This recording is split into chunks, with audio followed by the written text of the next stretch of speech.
What's up? It's Billy Briz, aka at Getting Bills on Twitter. Me and my messy room, joined by my main man, Brady, aka DFS by the Numbers. Brady, how are you feeling today, sir?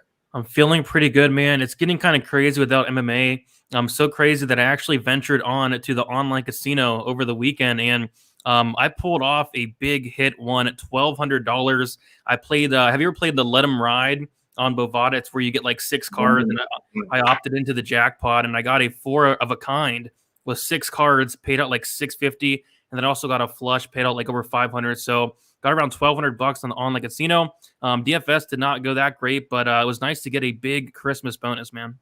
That's Brady saying, aka he's right back in the game, ready to go for this week, and he's got some bankroll to roll over for some daily fantasy contests. So let's go straight over to the quarterback position. Who is your favorite quarterback of the slate? Let's start it off like that. Switch it up this video. Oh man, there's so many great options. I think it's got to be Josh Allen though up top. He's 8,000. Going against Atlanta, just such a great matchup. He's averaging 26.3 DraftKings points per game. Atlanta's defense is obviously very bad. They have given him, I think, the fourth most DraftKings points to opposing quarterbacks. Great stacking options. Stephon Diggs. You have Gabriel Davis, Cole Beasley, guys like that. So really easy to stack him up. Yeah, I just really like Josh Allen. I know he's really expensive, but I'm going to pay up for him this week. Yeah, I'm right there with you. This seems like an absolute smash matchup against the Atlanta Falcons. The guy that I'm going to be looking at, I think I might go back to the well here. I actually placed a bet on over in this game here. Is going to be Patrick Mahomes. I'm going to go back down the well with the Patrick Mahomes Tyreek Hill stack. Yeah, it's burnt me a couple of times before, but I think I'm going to go right back down to the well with Patrick Mahomes, $8,500. Gets a great matchup against the Cincinnati Bengals.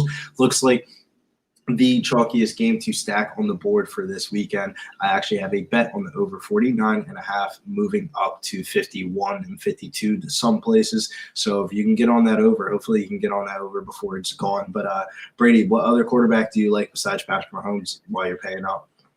Yeah, I like that call. I mean, I had Tyreek Hill last week, and I was right on the edge of cashing in my single entries and even cashing in some. And I had Tyreek Hill as the last player in my lineup there, and I felt really good. But he walked away with 3 points. But yeah, I think it's great to go right back to him there. I think he's in a good spot. But yeah, there's a lot of great options. I'm gonna say Jalen Hurts against Washington. I really like the matchup. He's 6,600. Maybe more so of a cash game play for me. He's very cheap, and Washington's actually given up the most DraftKings points to opposing quarterbacks there. Looks like he is a little beat up, but I do expect him to play. Just a great matchup for Jalen Hurts. Obviously, have that rushing upside as well. So I think it's a pretty solid option at 6,600. Yeah, this mid-range is actually pretty interesting. One guy that I think that might go a little bit low owned that I'm looking at for GPPs is going to be Tom Brady, $8,300. Historically smashes the Jets. And I think some people are going to be scared off by blowout potential. But if the team total's high, Tom Brady is going to be the reason why it's going to be that high. We'll talk about some other guys in this game in general, but this is definitely a game that I'm looking to get parts of is this Tampa Bay versus New York Jets. And the other guy that I was looking at in the mid-range was Kyler Murray, $8,200 over here on FanDuel, and his DraftKings price tag, $7,300 here. Kyler Murray gets a matchup against the Dallas Cowboys. While it may look like the Washington football team made that Dallas Cowboy defense look amazing, I don't think that defense is that good. $8,200 for Kyler Murray, considering the past stacking options aren't going to be too expensive. Are you going to play some Kyler Murray this week, or are you going to play Dak Prescott on the other side? Probably be the Murray side for me. Really like the matchup against Dallas there. I do like the guy below him actually, though, a little bit more. Matthew Stafford going against Baltimore. Baltimore passing defense has been atrocious this year, and then I really like somebody we'll talk about the wide receivers, and that is Cooper Kupp, a guy that you pretty much have to play every single week at this point. And I don't mind some Stafford Kupp stacks, so I'm actually liking Stafford quite a bit at 7,100. Yeah, the only problem that I have with Stafford is if I'm going to play Stafford, I might roll down to the rookie himself. He gets a great matchup this week.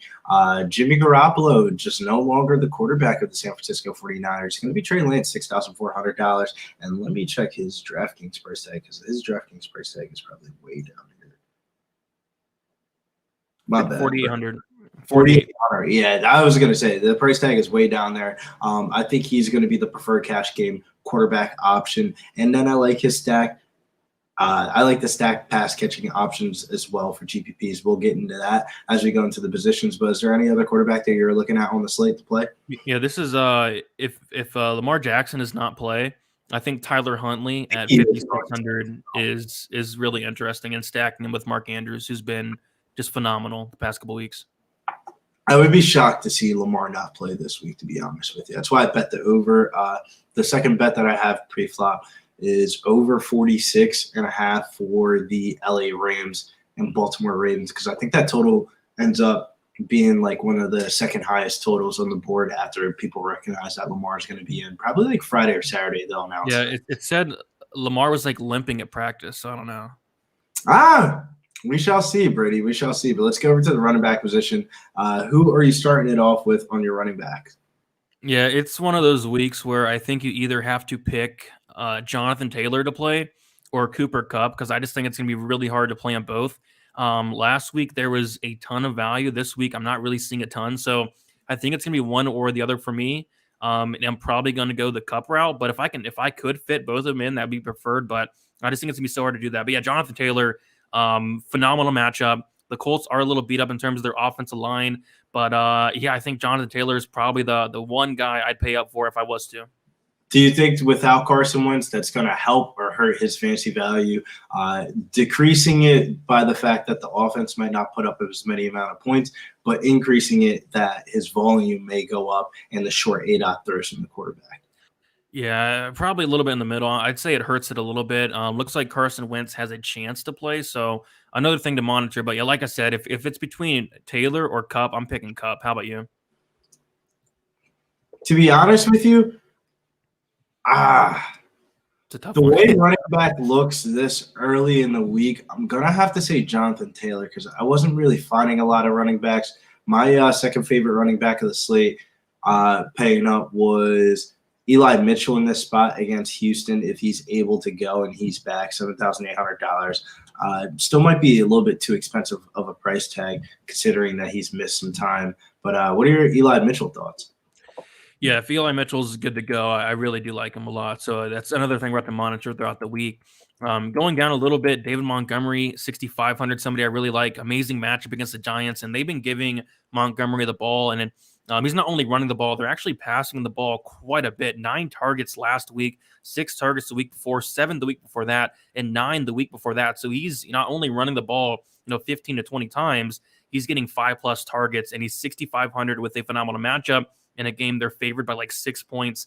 I think it's a really, really good spot for David Montgomery, and you could even argue he's probably underpriced here at 6,500.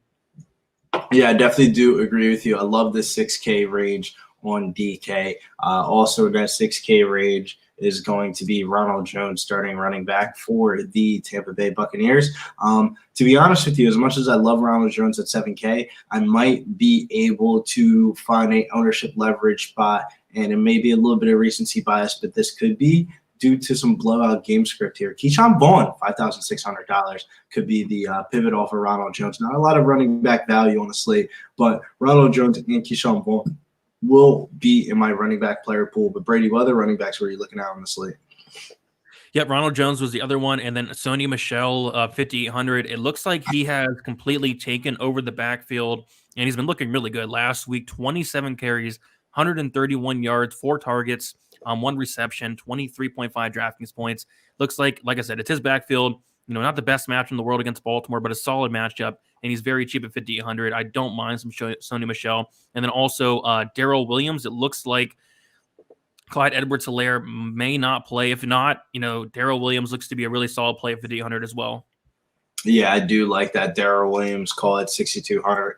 Definitely not a lot of value about running backs on the slate, so we're going to have to make some value on this one. The only other guys I was looking at were the 2 Denver running backs, Javonte Williams and Melvin Gordon. But, dual timeshare over there, not the warm and fuzzies that I'm looking for, like Darrell Williams in a lone backfield, not really too scared of Gore too much. But any other running backs were you looking at on the slate, Brady? Yeah, just one more. This is kind of a weird one. James Robinson went out with an injury last week. And Adair Ogunbowale. Yeah, Ogunwolabale or whatever. 17 carries, also had 4 targets, 2 receptions, 15.2 DraftKings points. He's sitting at 5,100. Tough-ish matchup against New England, but he's very cheap. And if he's going to be that guy, if he does get 20 touches, 5,100 is pretty solid. I think he can get it done in the passing game because I remember him being a good pass catching back in Yeah. the day. But before we go over to the wide receiver position, shouts to the sponsors over at Manscaped. Make sure you get the Lawnmower 4.0 and use promo code PubSportsRadio on your checkout.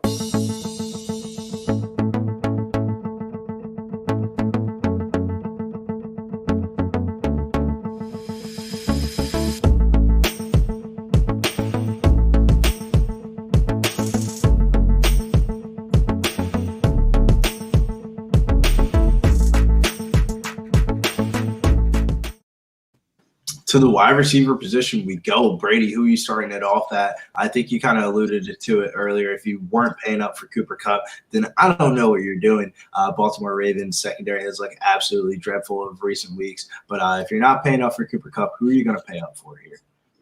It's Cooper Kupp, man. I mean, I don't think there's a close second, but if there was a second, it would be Tyreek Hill. This guy screwed me so bad last week. Like, all I needed him to do was, get at least like 10 points. And I would have been fine. He went out there and got 3.9. So, yeah, I don't hate going back to him. I think a lot of people will be off of him because of the game he had last week, but I do think he bounces back. And it's just crazy to think about, man.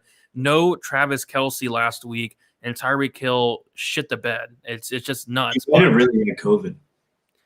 Yeah, but I think I might go back to him. Yeah, I think it's probably smart to go back to him here. Yeah, I think it's smart to go back to him in GPPs. The only other guy that I was looking at to pay up for was Stephon Diggs and Josh Allen stacks. Great matchup against Atlanta Falcons. He's definitely due for a big game. Let's talk about this high-end middle tier here.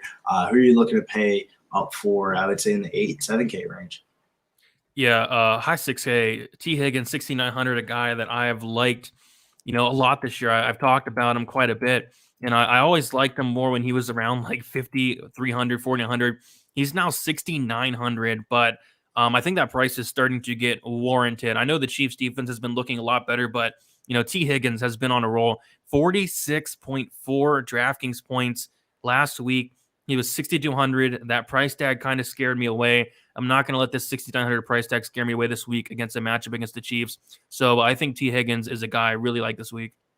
Yeah, I think I'm going to go on the other side right there, Brady. I think I'm going to hit the Digi Dash and try to pay up for a little bit more and get a little bit ownership leverage. Big Jamar Chase guy. I'm going to go right back to the well with him again this week. Jamar Chase, beautiful spot here. Beautiful game environment here. Definitely will be one of the games that we're going to talk about on Friday's Stacks and Facts video. Also, I was looking at CeeDee Lamb, $7,200 in the same exact range. Jalen Waddle, $7,000, and Amari Cooper, $6,700. Those are the prices over there on FanDuel. But what value wide receivers are you looking at on the slate? Because definitely a lot of value on the slate, I feel like, at the wide receiver position this week.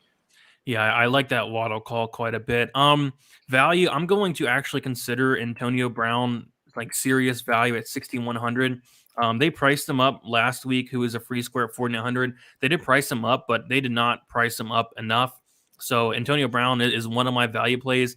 Another kind of weird one is going to be Allen Robinson. I mean, it's just crazy to see that Allen Robinson, who we know is so talented, is 3,800 on DraftKings. I mean, it's just insane. Like, he started the year at 6,100, 6,200. He is now 3,800, and he has a phenomenal matchup against the Giants. I mean, it can be worse than lost 10 pounds during COVID. Like, he lost. I know. I saw that. He lost like 10 pounds. His body and his career just might be depleted, bro. How old is he? He seems like he's so young. I think he's like 29, right? I don't know, man. There's enough value wide receivers on the slate where I don't think I want to play Allen Robinson. Yeah, I'll be taking a couple shots. I know it's a weird one, but I'll take a couple shots there. Yeah, there's some good value wide receivers. Reading off my list of value wide receivers I have listed here, I have Christian Kirk, Devontae Smith, Brandon Ayuk, Michael Gallup, Laquan Treadwell, Tyler Johnson of the Tampa Bay Buccaneers, Nico Collins of the Houston Texans, he's been used without Brandon Cooks. He's been their wide receiver number 1. Antone Wesley, he's been filling in that DeAndre Hopkins role. A lot of people have been playing A.J. Green, but it's really been Antone Wesley who's been scoring touchdowns for the Arizona Cardinals team. And then Chris Conley at $5,100 over there on FanDuel as well also stood out to me as value plays. I don't know, man. I don't know if I want to play some Allen Robinson, dog. I don't know, man. I think you can get it on somewhere else. There's a lot of value wide receivers on this. I think the wide receivers are where you're going to find the value on this week's slate. Yeah, I totally agree. Another guy I do want to throw out, like a couple more guys. Odell Beckham Jr., 5,700 against Baltimore. Get some off of some of that cup chalk, and Beckham's been looking good. And then Amon-Ra St. Brown, the man, the myth, the legend. This guy is phenomenal and good matchup against Seattle. 6,000. Jared Goff's coming back. Give me some Amon-Ra St. Brown. And shouts to Alex Ganon right there. He says DeAndre Swift. Yeah, DeAndre Swift is back. I think this is an absolute smash spot for DeAndre Swift. Since we're going to talk about some Amon-Ra St. Brown love here on the podcast, let's go over to the tight end position real quickly. What tight end stood out to you the most on the slate? For me, it was Dallas Goedert at $5,800, seconding to your Jalen Hurts and Cash.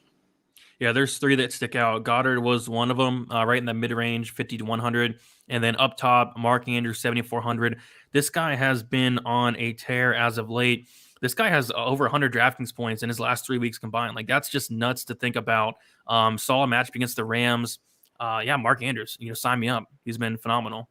I'm right there with you. The only other tight ends that I would be looking at would be George Kittle, Rob Gronkowski, and Zach Ertz. It's tight end pool for right now, right? Yeah, I mean, you touched on my 3 there. Mark Andrews, Dallas Goedert, and Zach Ertz. Those are the 3 this week.